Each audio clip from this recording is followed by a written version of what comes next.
12 साल सुधारों के, संकल्पों के और नए भारत की आर्थिक उड़ान के। साल 2014 में दुनिया की 10वीं सबसे बड़ी अर्थव्यवस्था वाला देश भारत आज ग्लोबल ग्रोथ इंजन बनकर उभर रहा है। अर्थव्यवस्था को गति देने के लिए आजादी के बाद का सबसे बड़ा टैक्स रिफॉर्म के तौर पर आया जीएसटी। जीएसटी से देश का टैक्स सिस्टम बदला तो यूपीआई ने डिजिटल क्रांति ला दी और स्टार्टअप्स ने युवाओं के सपनों को नई उड़ान दी और रिकॉर्ड विदेशी निवेश ने दुनिया का भरोसा भारत पर और मजबूत किया। आंकड़े गवाह हैं कि बीते 12 वर्षों में भारत ने सिर्फ विकास नहीं किया, बल्कि विकास का नया मॉडल दुनिया के सामने पेश किया। साल 2014 में भारत दुनिया की 10वीं सबसे बड़ी अर्थव्यवस्था था, लेकिन लगातार आर्थिक सुधारों और तेज विकास दर के दम पर बीते 12 वर्षों में भारत आज दुनिया की 5वीं सबसे बड़ी अर्थव्यवस्था बन चुका है। भारत की जीडीपी आज $4 ट्रिलियन के करीब पहुंच चुकी है। इस बीच भारत की औसत विकास दर दुनिया में सबसे तेज रही।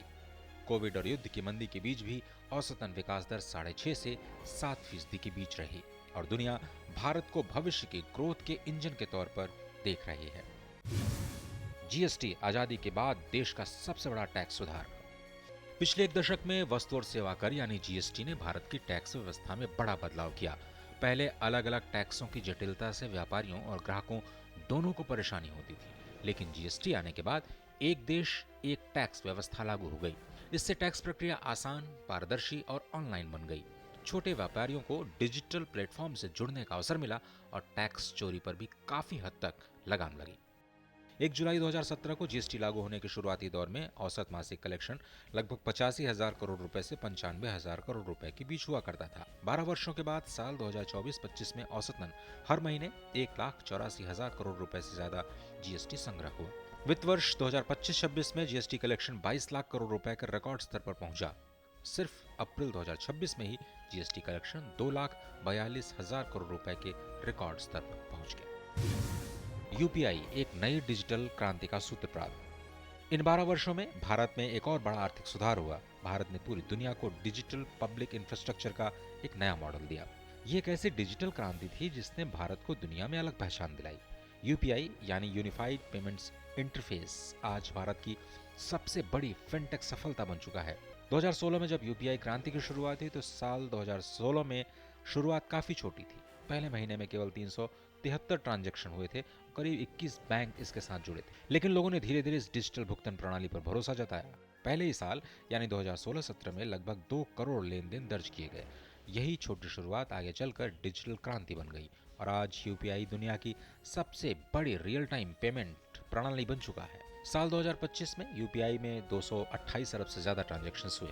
इनकी कुल वैल्यू करीब 300 ट्रिलियन रुपए रही। दिसंबर 2025 में अकेले 21.6 अरब ट्रांजैक्शन हुए, जो अब तक का रिकॉर्ड है। अपने कारोबार में सुधारों की वजह से भारत आज विदेशी निवेशकों की पहली पसंद भी बनता जा रहा है।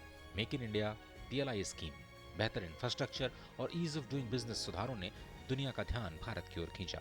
वित्त वर्ष 2025-26 में भारत में रिकॉर्ड $94.5 बिलियन का एफडीआई आया, जो 17% की बढ़ोतरी है।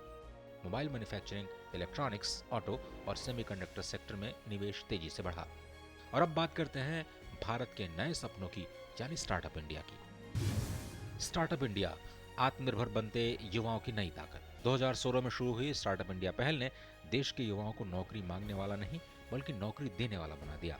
आज भारत दुनिया का तीसरा सबसे बड़ा स्टार्टअप इकोसिस्टम है। देश में मान्यता प्राप्त स्टार्टअप्स की संख्या 2,23,000 से ज्यादा हो चुकी है। इन स्टार्टअप्स ने 23 लाख से ज्यादा प्रत्यक्ष नौकरियां पैदा की।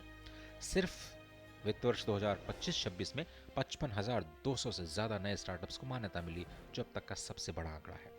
इन 12 वर्षों में भारत की तस्वीर सिर्फ आंकड़ों में नहीं बदली, बल्कि सोच में भी बदलाव आया। आज भारत सिर्फ दुनिया का बड़ा बाजार नहीं, बल्कि दुनिया की सबसे भरोसेमंद ग्रोथ स्टोरी बन चुका है।